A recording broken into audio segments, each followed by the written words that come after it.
Interaksi dengan seorang narsistik bisa mengubah kepribadian seseorang. Semangat kamu yang dulunya cerah, sekarang meredup. Optimisme kamu memudar. Sifat riang dan kegembiraan yang dulunya datang dengan mudah, sekarang mulai menghilang.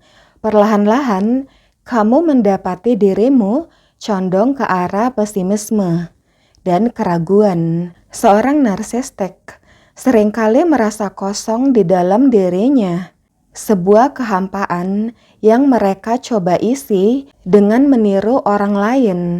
Karena empatinya rendah, narsistik kesulitan untuk terhubung secara emosional dengan orang lain. Akibatnya, narsistik kesulitan untuk merasa bahagia secara tulus, tanpa validasi eksternal dan kontrol. Ketika narsistik melihatmu tertawa, memiliki optimisme dan kebahagiaan yang tulus, hal itu mengingatkan mereka tentang apa yang tidak mereka miliki, yaitu merasakan kebahagiaan yang tulus, yang otentik.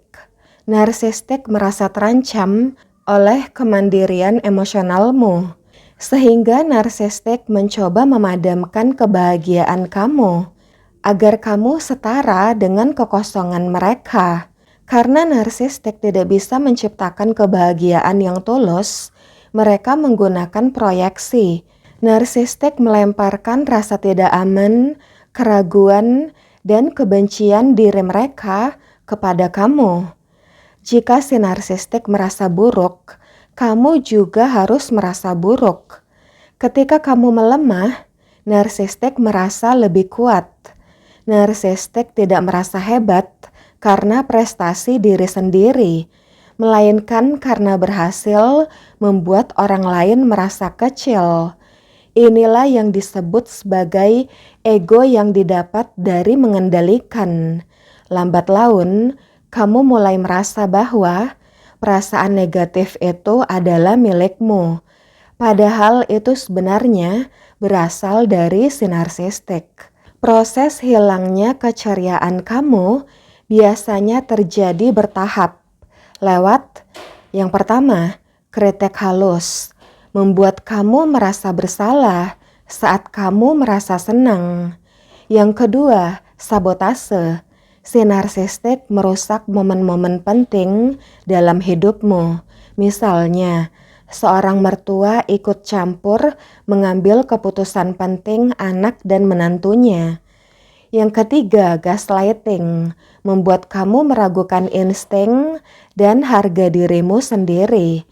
Rasa bingung, rasa ragu pada diri sendiri, dan rasa sakit yang kamu alami adalah bahan bakar atau ego stroke bagi si narsistik.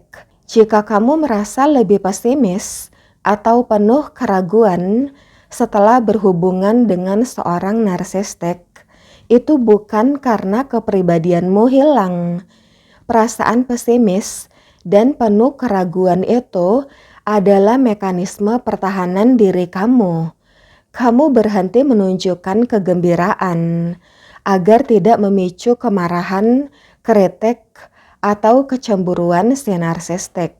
Jati diri dan optimisme kamu tidak benar-benar hilang, tapi sedang tertekan di bawah lapisan trauma dan kelelahan mental. Sifat narsistik berakar pada kekosongan dan iri hati yang mendalam. Meskipun si narsistik tampak berubah, seringkali itu hanya taktik sementara agar kamu tidak pergi. Narsistik cenderung kembali ke pola destruktif yang sama karena mereka tidak bisa menerima cinta dengan cara yang sehat.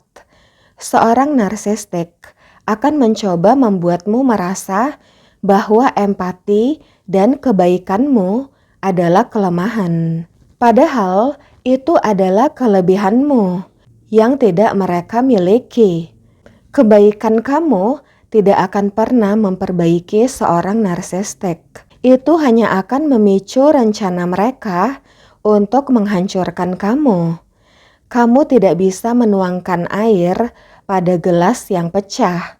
Masalahnya bukan pada cahayamu, bukan pada sifat penyayang, empati, dan sifat baikmu, tapi pada kurangnya batasan atau boundaries. Memasang batasan adalah bentuk tertinggi dari kasih sayang pada diri sendiri. Jadi, hargai kemampuan kamu untuk mencintai, merasakan sukacita, dan memancarkan kehangatan yang tulus. Tapi jagalah dengan bijak. Kamu tidak perlu membagikannya kepada semua orang. Bagikanlah hanya kepada orang-orang yang menghargai dan menghormatinya. Oke guys, thanks for watching. See you. Bye.